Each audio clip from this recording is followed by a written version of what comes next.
রে শিমু, হ্যাঁ লোকটা তোর দিকে প্রতিদিন এভাবে তাকায় কেন?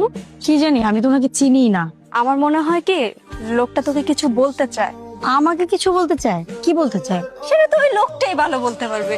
আরে দূর, বাদ দে তো। আরে শোনেন, কি সমস্যা আপনার? তো কোনো সমস্যা নেই। প্রতিদিন একই জায়গায় আমার ফ্রেন্ডকে কেন ফলো করে? আবার বলতেছেন কোনো সমস্যা নাই। আমি তো কাউকে ফলো করি না। এমনি এমনি প্রত্যেকদিন আপনি একই জায়গায় একই সময় এমনি এমনি দাঁড়িয়ে থাকেন, কোনো কারণ নেই না? না, এমনি এমনি দাঁড়িয়ে থাকি। বুঝতে পারছি, আপনাকে দিয়ে এভাবে না কথা বের করানো যাবে না। এই শোন, তুই একটু বাসায় যা, আমি ওনার সাথে আলাদাভাবে কথা বলে আসতেছি। জি বলেন। চলেন আমার সাথে। না না, এখানেই বলেন। আরে বাবা, আপনার তো আমি কোনো ক্ষতি করছি না, আমার সাথে আসেন। রাস্তায় দাঁড়িয়ে তো আর সব কথা বলা যায় না, তাই না? আসেন। কি হইলো? আসেন আসেন, বলেন কি হলো? চুপ করে আছেন কেন? আপনি না আমার সাথে কথা বলতে চান? বলেন, কি বলবেন বলেন, আমি শুনতেছি। মানে আসলে রাস্তায় আপনার জন্য দাঁড়িয়ে থাকতাম, এটা সত্যি। আমি আমি কথা বলতে চাই।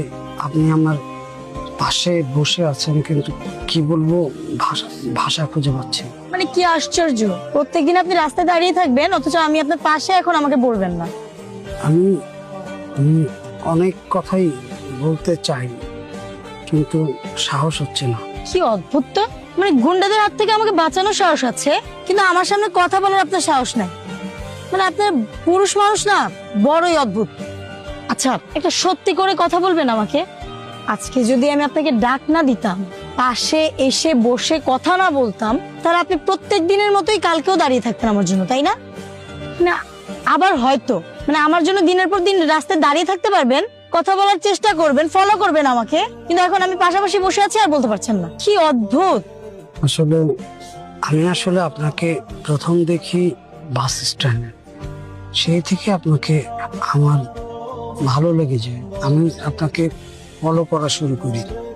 আমি রোজ এখানে দাঁড়িয়ে থাকি, আপনি যেখানে যান সেখানে যাই, কিন্তু আমি আমি চাই আমার আমার ভেতরের কথাগুলো বলতে, কিন্তু সাহস হয়নি, বলতে পারি না। আপনার তো ভালোই সাহস দেখছি। আচ্ছা, আপনি কি একটা কথা জানেন? আপনার এই রোডে দাঁড়িয়ে থাকা, আমাকে ফলো করা, এই সব কিছু আমার মাথার মধ্যে কত প্রশ্ন তৈরি করেছে। এতদিন রাস্তায় দাঁড়িয়ে না থেকে আমাকে ডেকে আগে বললেই পারতেন। সরি। ইটস ওকে, আজকে থেকে আমরা বন্ধু বন্ধু হতে পারি কি? হবেন আমার বন্ধু? আচ্ছা, আজকে তাহলে উঠি। আপনাকে এগিয়ে দিয়ে আসি।